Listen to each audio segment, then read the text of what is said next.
Have you ever sat in your favorite chair, taken a deep breath, and felt completely at peace, only to be interrupted by a thought that you should be more social? That you should have more friends, attend more gatherings, return more calls, just because that's what people say aging gracefully looks like? If so, you're not alone. But here's a gentle truth we don't hear often enough. You don't need to surround yourself with people to feel fulfilled after 70. In fact, many seniors discover that letting go of social expectations leads to a deeper, richer peace, one that isn't measured by phone calls or dinner invites, but by how calm your heart feels when you wake up in the morning. In this video, we're going to talk about something that might go against what society tells you, but what your soul may already know. You don't need friends the way you used to. You may want companionship now and then, but the obligation to maintain friendships that no longer serve you? That's something you're allowed to outgrow. Let's explore the first reason why this shift is not only okay, but empowering. You no longer need to prove anything to anyone. Think back to your younger years. How often did you say yes just to be polite? How many times did you put on a smile when you were exhausted, or attend an event you didn't enjoy just because you didn't want to disappoint someone? For many of us, much of life was spent trying to fit in, be liked, and maintain connections that validated our worth. But something beautiful happens with age. You begin to see yourself clearly, not as others define you, but as you truly are. You've built your life. You've worked, raised families, cared for others, endured hardship, and celebrated joy. You've earned your wisdom. So ask yourself, do you still need to earn your place in anyone else's life? Take Ellen, for example. At 72, she spent nearly a year trying to stay in touch with her old friend group. She was always the one initiating, checking in, sending birthday cards. But slowly, she noticed she was doing all the work. Calls weren't returned. Invitations weren't reciprocated. And one morning, over coffee, she asked herself, "What am I trying to prove?" That day, she let go, not in anger, but with peace. And in that stillness, she found something more valuable than company: freedom. Because when you no longer chase approval, you begin to feel light, free to spend your time in ways that nourish you. No more bending, no more pretending, just being. And that brings us to the second surprising truth. Peace is more valuable than socializing. There's a misconception that being alone equals being lonely. But any wise soul knows the difference. Loneliness is the ache for connection. Solitude, true, chosen solitude, is a sanctuary. It's the quiet afternoon light in your living room, the gentle rhythm of your breath as you water your plants, the stillness of reading a book with no interruptions. There comes a time when you realize not every conversation lifts you up. Not every friendship brings warmth. Some people leave you feeling drained, not filled. Arthur, a retired teacher, used to attend every community luncheon out of habit. He was always friendly, always polite. But one day, he left a gathering feeling more tired than fulfilled. He realized he had spent 2 hours listening to gossip, rehashing old memories that no longer felt relevant to his life. That night, he sat on his porch alone, watching the sunset, and felt something he hadn't in a long time: peace. It's okay to outgrow friendships. It's okay to choose silence over small talk. Your peace is sacred, and you have the right to protect it. Now, if anyone makes you feel guilty for stepping away from social obligations, remind yourself of this. You're not withdrawing, you're reclaiming. Reclaiming your time, your joy, your inner stillness. You're creating space for the life you actually want, not the one others expect of you. And here's the third reason that might surprise you. Fewer friendships mean fewer disappointments.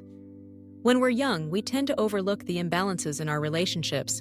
We make excuses. We forgive, we forget, we try again.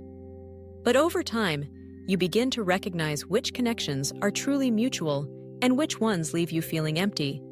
Think of all the times you called someone who didn't call back, the birthdays you remembered that no one returned, the one-sided conversations where you were the listener, not the one being heard. Miriam, now 76, shared something powerful with me recently. She said, "I spent years giving to people who didn't even notice, And now, I only give my time to those who water me back. That kind of clarity comes with age. It's not bitterness, it's wisdom.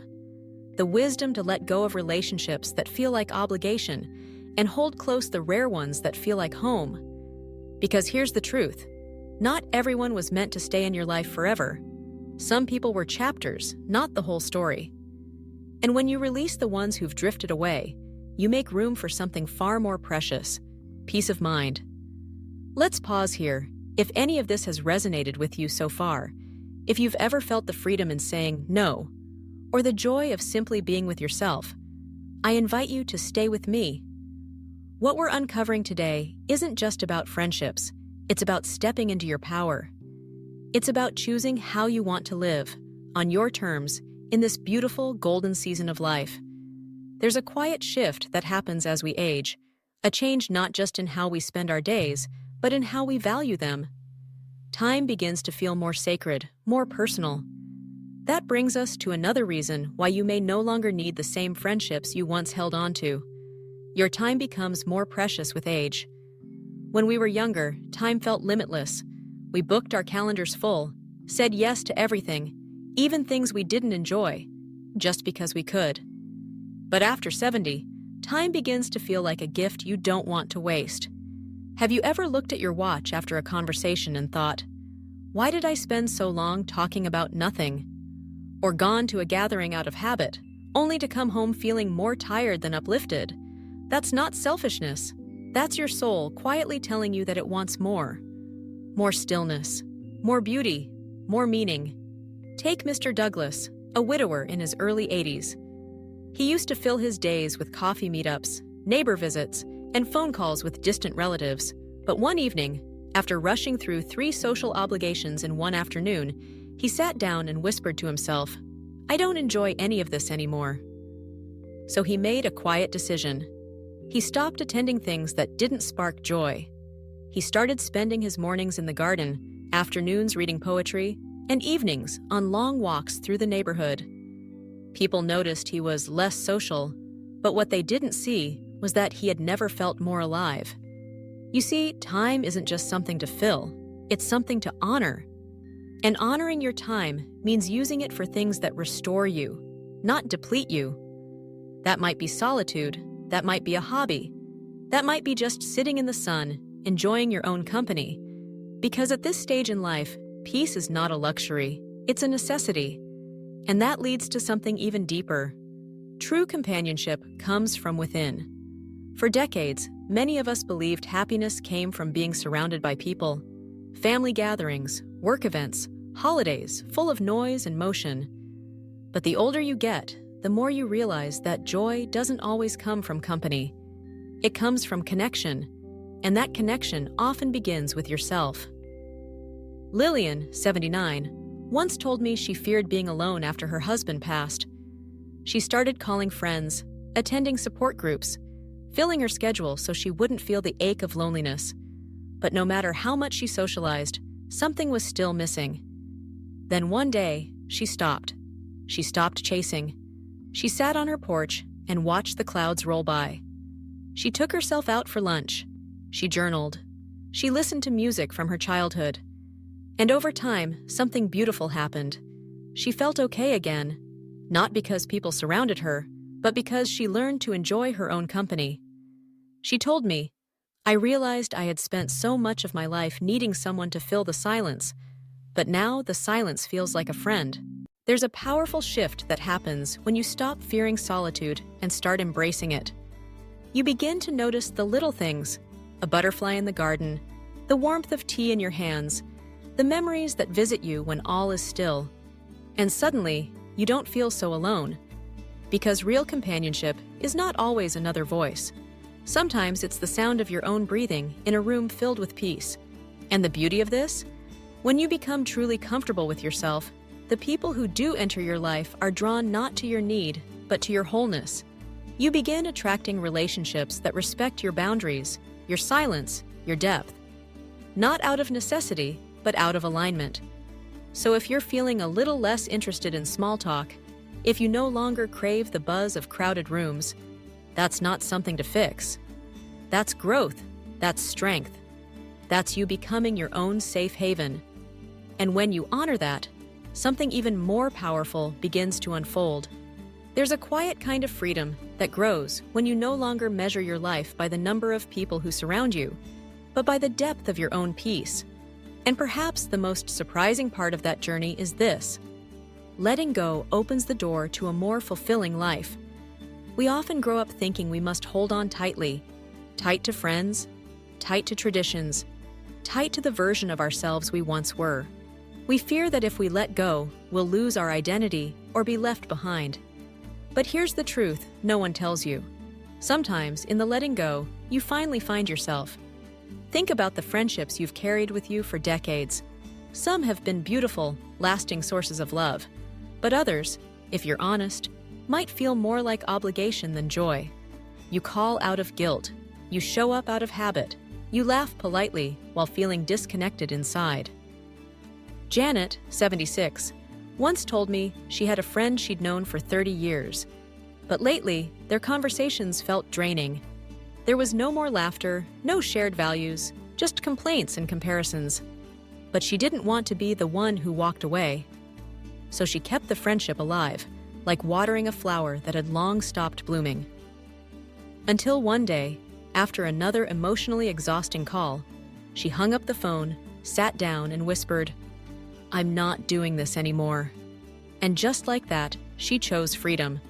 Letting go doesn't mean being cruel. It means being kind to yourself. It means giving yourself permission to evolve, to say, "That relationship served me once, but not anymore." To recognize that growing older is not about shrinking your life. It's about refining it, gently removing what no longer nourishes your soul to make space for what does. And what fills that space? Peace, stillness, joy in the little things, a walk in the morning sun, a favorite song that brings tears to your eyes, a quiet cup of tea on a rainy afternoon, a slow dance in the kitchen with no one watching. When you stop chasing connection for the sake of not being alone, you begin building a life that is deeply, honestly yours. You stop needing validation. You stop performing. You stop bending to fit into relationships that no longer see who you've become. And in that release, life becomes lighter. Letting go doesn't mean you close your heart. Quite the opposite. It means you're finally living in alignment with your truth. You love more purely, more patiently, and more wisely, because it comes from a place of fullness, not fear. So, if there's a relationship in your life that no longer brings you joy, if there's a voice you dread answering when the phone rings, if there's a conversation that feels like a performance rather than a pleasure, take a deep breath. You're not obligated to keep carrying what weighs you down. You've already given so much: your time, your love, your energy. Now it's your turn to receive peace, simplicity, and the space to just be. As we come to the end of this conversation, I want you to remember something important. You don't need friends after 70 to feel happy, fulfilled, or complete. What you do need is truth, your truth. The truth that peace matters more than popularity. That stillness can be sweeter than noise. That you are already whole, even if fewer people stand around you. This stage of life is not about adding more. It's about subtracting gently, lovingly, until only the most meaningful things remain. So take this message as a soft permission slip. To simplify. To say no without guilt. To love yourself deeply, even if that means walking a quieter path. And now, I'd love to hear from you. Was there a part of today's video that spoke to your heart? Have you ever let go of a friendship and found peace on the other side? Please share your thoughts in the comments below. Your stories are powerful, and someone reading them might need exactly your words today. If you found this video comforting or helpful, please tap the like button. It truly helps more people find content made with love just for them. And don't forget to subscribe and turn on notifications if you'd like more warm, gentle guidance for this stage of life. You deserve a life that feels like yours again. Here's to peace. Here's to freedom. Here's to living the way you choose, at any age. Thanks for being here today. Until next time, take care of your heart and be kind to your spirit. You've earned it.